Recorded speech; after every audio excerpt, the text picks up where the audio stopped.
Most people think they have the makings of a detective in them. You think you have? Well, if you do, you're right. For no matter what your profession and special abilities are, you can be quite sure use could be found for them in modern crime detection. Applied science, psychology, medicine, and the law in all its ramifications are the tools of the modern detective. There are trained men of these professions spending all their working hours in departments and laboratories of the grey stone building by the River Thames that's famous the world over as Scotland Yard. Would you like to come inside? I want to show you one small section of the science laboratory, for it played an important part in the case we're going to follow. The task the expert in charge here has is to make invisible things visible. Magic? Oh, yes.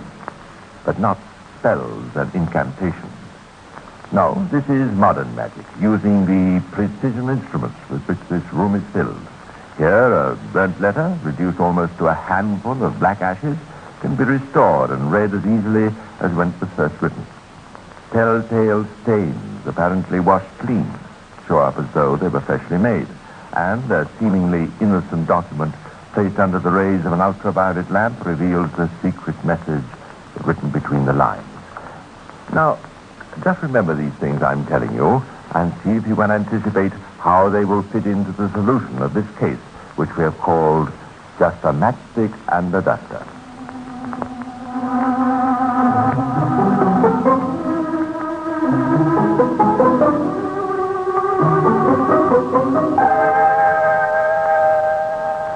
A matchstick and a duster.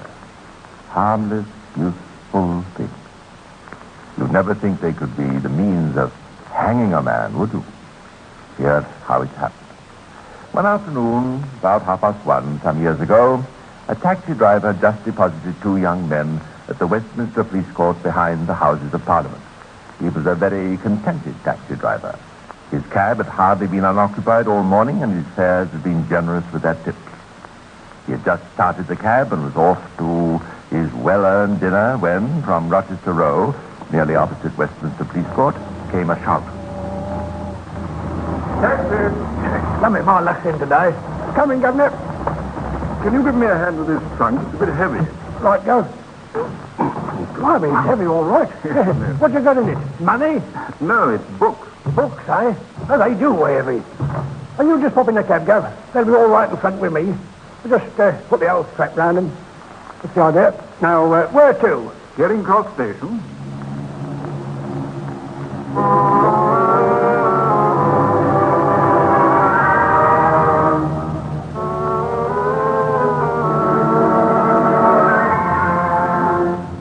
That's how it started. Now, of course, you're immediately suspicious. You're wondering what's in that trunk, aren't you? Well, you may be right. You remember my telling you that no matter what your profession, you probably had the makings of a detective in you? Well, the chief luggage attendant at Charing Cross Station proves my point. He did a little deduction and then called Scotland Yard, with the result that shortly afterwards, Chief Inspector Cornish hurried down to the left luggage office. Thank you for coming so promptly, Inspector. I hope I haven't brought you down here on a wild goose chase. Oh, don't worry about that. It was reported to me that you had a trunk here you weren't quite happy about. Yes, sir. It's this big black one right over here. I've been worrying about it since soon after we received it. Oh, why? One of the shoeblacks in the station yard found a little rolled-up ball of yellow paper which had been dropped.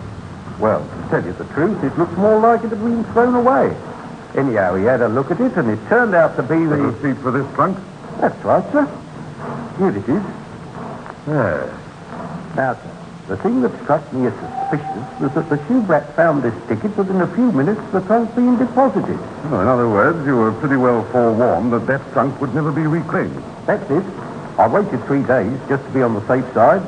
You think that's long enough, Inspector? Under the circumstances, yes, I think so. You see, I worked it out like this. It stands to reason it's unlikely this ticket was dropped by accident, because if it had been, the man wouldn't have rolled it up in a ball first. Now, would he? That's a very sound bit of deduction. Well, it's convinced me that we'd better have this trunk open and have a look inside it. Right, you are, sir. I'll let one of my fellows force it for you. Oh, I don't think that'll be necessary. Thanks all the same. Hello. You've got it open already? That's quick work. Just a trick of the trade. Here, I'll help you with the lid. Well, whatever it is, it's well wrapped up.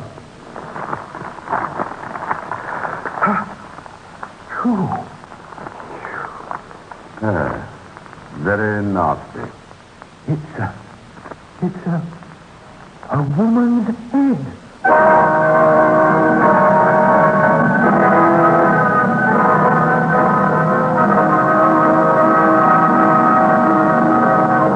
Removed to Scotland Yard and there carefully relieved of its grisly contents. The body was that of a woman about 40 years of age. She'd been suffocated and then dismembered.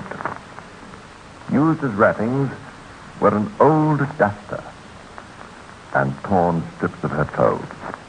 The latter were put aside to be examined for laundry marks as a possible means of identification. On the trunk itself was a label on which was written F. Austin, St. Leonard. Not much to go on, was it? How could the Yard set about tracing the owner of this trunk? Whatever his name, it certainly would not be F. Austin. The first thing to do was to find out where the trunk had been purchased. Impossible? Not quite, but it took time. 90 hours to be exact. Yes, that's just under 4 days. It came from a second-hand dealer in Brixton. Yes, Inspector. I sold that trunk to a man about, middle 30s, I should say. Dark, medium build. And come to think of it, I suppose that description could apply to thousands of men. Well, it's something to go on. Pity I can't be more helpful. No, there are one or two more questions. For instance, when did you sell that trunk?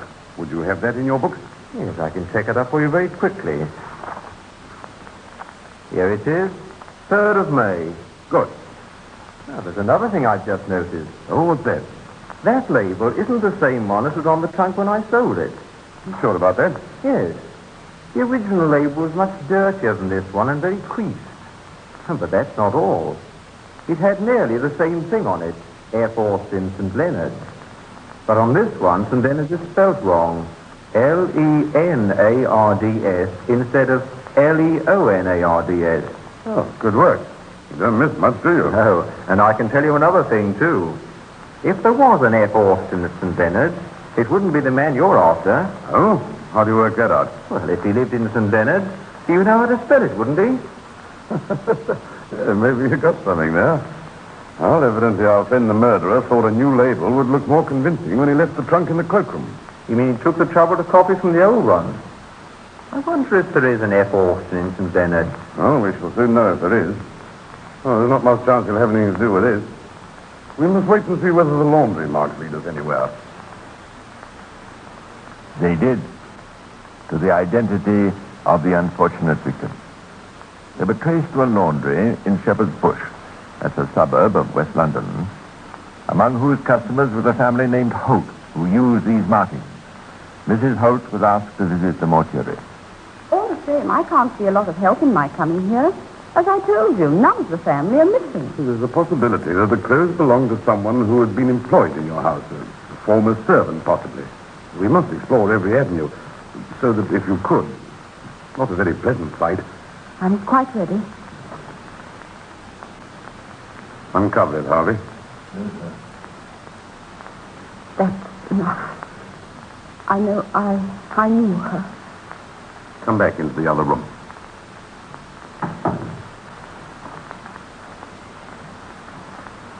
When you're ready, Mrs. Holt. Her name is Mrs. Bowles. She was employed by me as a cook, only temporarily. I got her through a domestic agency. I have the address at home. If I could go now, please. Mrs. Holt, I'm deeply sorry to have to put you through such an ordeal. You've done us a great service. With your help, we have identified our victim.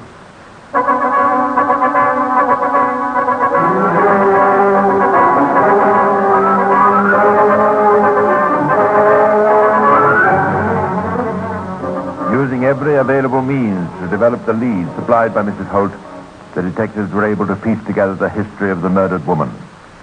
Her real name, they discovered, was not Bowles. It was Bonatti. She was living apart from her husband. She'd last been seen alive on May the 4th, 2 days before the trunk had been left at Charing Cross Station. Next came the task of tracing the trunk in its journey from the dealer's shop in Brixton to the station. A large black trunk is not a thing you can move unobtrusively. You can't, after all, just put it on your shoulder and saunter away whistling. Furniture removers, carriers, the local delivery departments of all the railway companies, taxicab drivers, and even the public transport systems were all notified. Rather surprisingly, it was a bus conductor who supplied the next bit of evidence. Of course I remember him. A fellow with a big black trunk. I was in two minds whether to let him on. Brixton it was. But the bus wasn't full, so on he come. And I remember he goes staggering off again at the Rochester Row stop. Not it was heavy, I gave him an hand with it. Just bulky, you know. Felt fairly empty to me. Further hue and cry and routine searches produced our old friend, the taxi driver. Yes, he hailed me as I was going along Rochester Row. Oh, I recognised that trunk right enough. Heavy. Yes, blimey, I'll say it was. But I reckon me bet. He said it was full of books, he did. Well, anyhow, I took him to Charing Cross. The threads were linking together and convincing Cornish that the solution lay somewhere in Rochester Row. Heading a squad of detectives, he interviewed every person employed or living there. And presently, in a block of offices right opposite Westminster Police Court, he found a solicitor's clerk.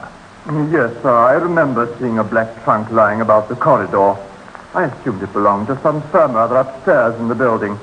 I was quite assured of. On with the search, but none of the other tenants could help the detectives. Finally, he came to a suite of empty rooms. He went to the renting agent who had let them. They were let to a firm called Edwards & Co. State and Business Transfer Company, they call themselves. As far as I could discover, the firm consisted of one man. John Robinson, his name is. He took the offices on, let's see. Yes, March the 9th. Paid a month in advance. The next thing I heard from him was on May the 9th. I'll find the letter. May the 9th. The day before we investigated the contents of the trunk. Here you are. Dear sir, I am to inform you that I have gone broke, so cannot use your office any further. Now, it seems to me, as Mr. Robinson is so frank about his financial condition, you stand a very good chance of finding out more about him from his bank. Fortunately, the renting agent was able to supply the name of Robinson's bank, and this bank in turn gave Inspector Cornish their client's private address. You see what I mean about amateur detectives? All the little details which they remembered. The cloakroom attendant, the taxi man, the bus driver, the renting agent. When linked together, forged a chain of evidence which led to John Robinson's address in the London suburb of Camberwell. You may be sure the inspector wasted no time in getting there. But it was too late. The bird had flown. The search for John Robinson had to start all over again.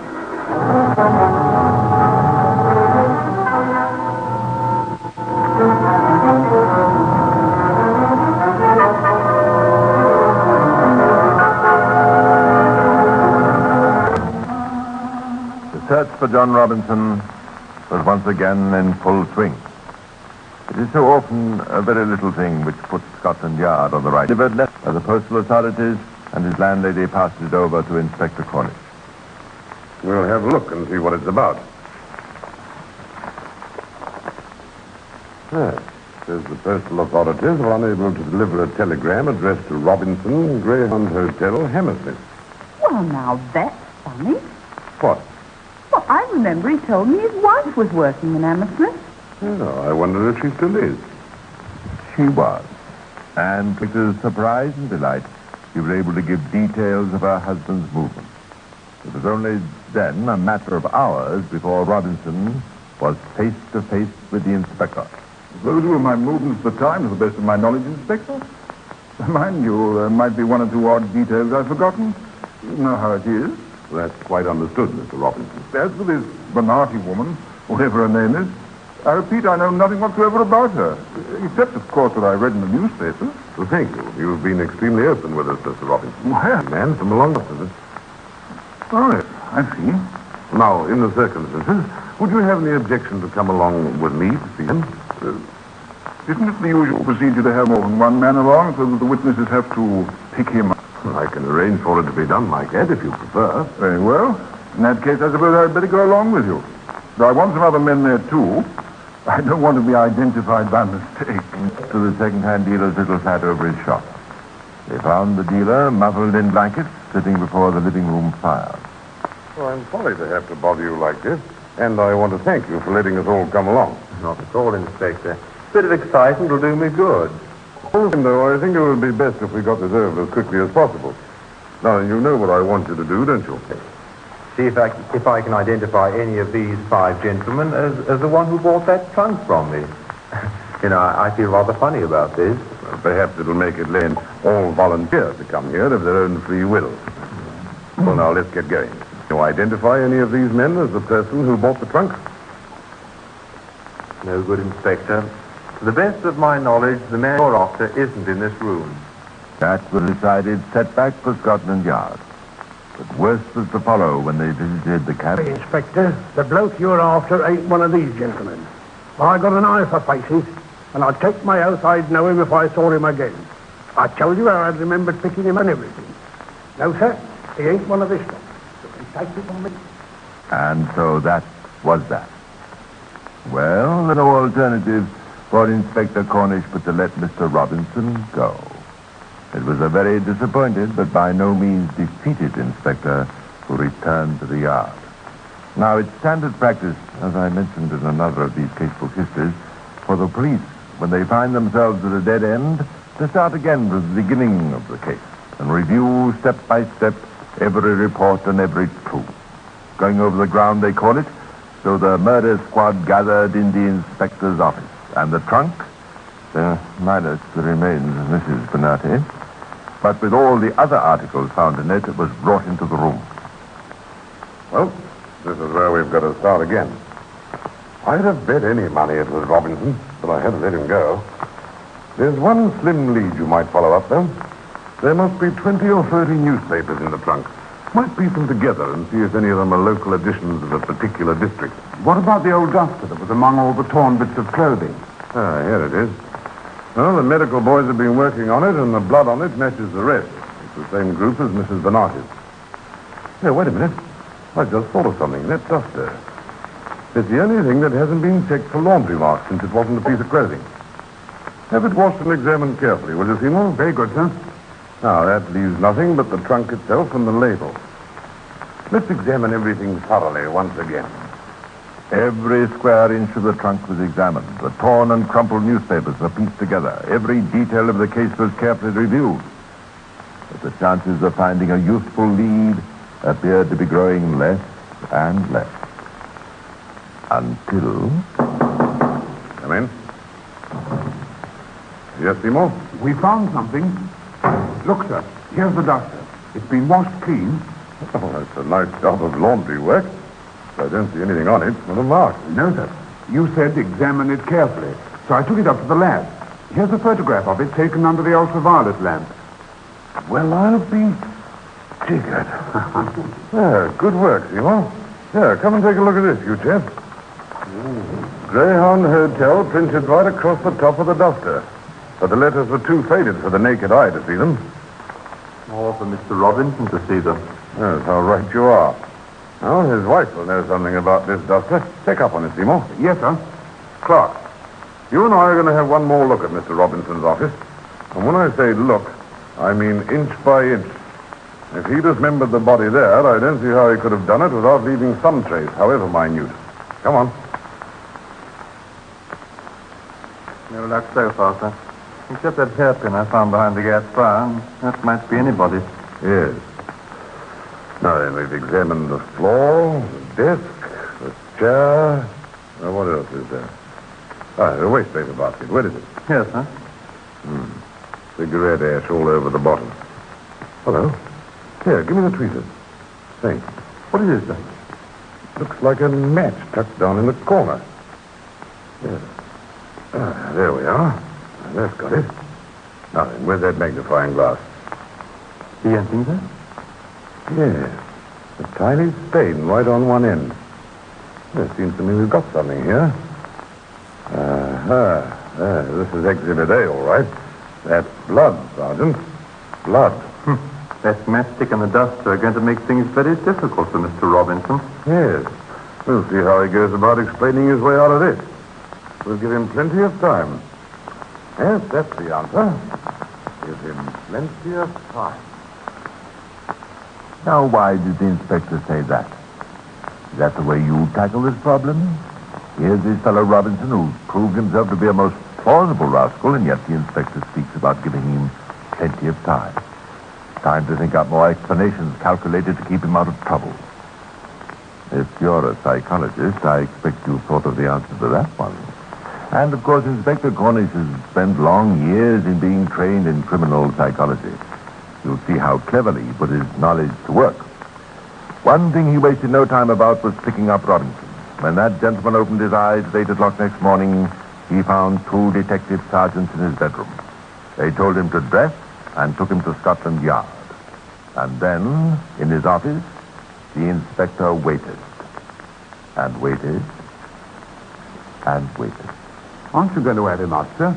He's been cooling his heels in that corridor for over an hour. When you've been in this game as long as I have, you'll learn that a suspect who knows his suspect appreciates the gravity of his position if you keep him hanging around a bit. I think we should be hearing from Mr. Robinson very soon. Yes? Well, he does. Has something to say. Bring him in at once.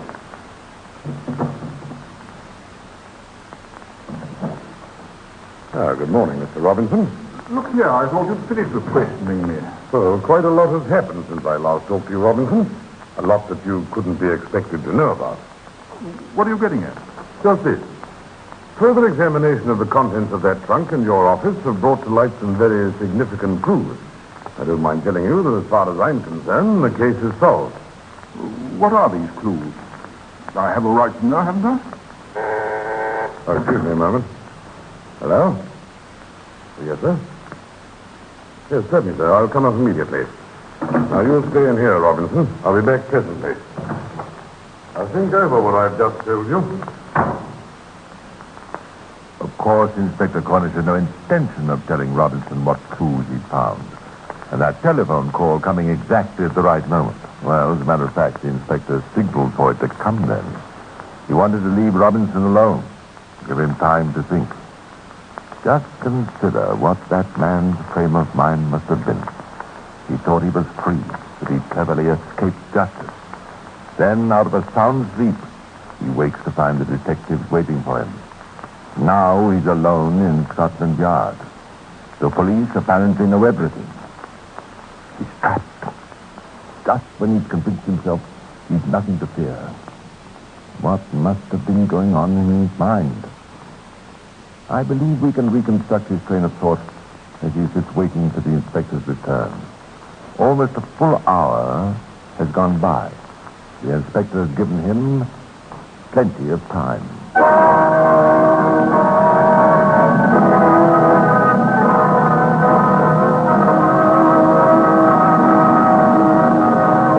Come. What do I do when he does come? What have they found out? I didn't make any mistakes. I know I didn't. I've been over it and over it, again and again. How can I be certain? He said he'd solved the case.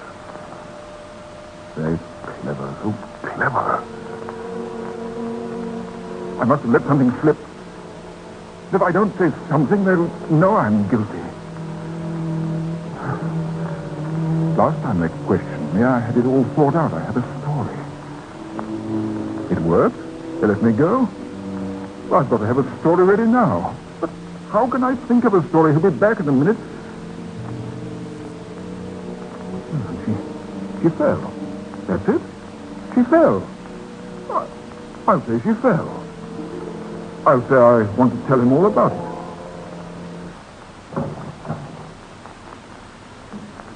Inspector. Robinson, I'm back. I want to tell you all about it. Yeah, I hope you'd make a statement. You'll know just the bare facts. That's all you can know. I want you to hear my side of it. Go ahead. I did know Mrs. Bonatti. Well, it doesn't matter how I met her. She came to my office. She tried to get money out of me. Blackmail, that's what it was, Inspector. Well, I'll tell you about that later. She bent down to pick up something from the fireplace. I thought she was going to attack me. I flew into a temper and struck her. Where did you strike her? What? Oh, on her face, on the left side of her face. Just with my hand. It wasn't a hard blow. But you see, she was bent over and it knocked her down. She hit her head on the fireplace as she fell. I thought she was stunned. Serves her right, I said to myself. So I just left the office and went home. But when I came back in the morning, she was still there. And I knew she was dead then. I must have gone crazy. All I could think of was to get rid of the body. Is that all? You know the rest.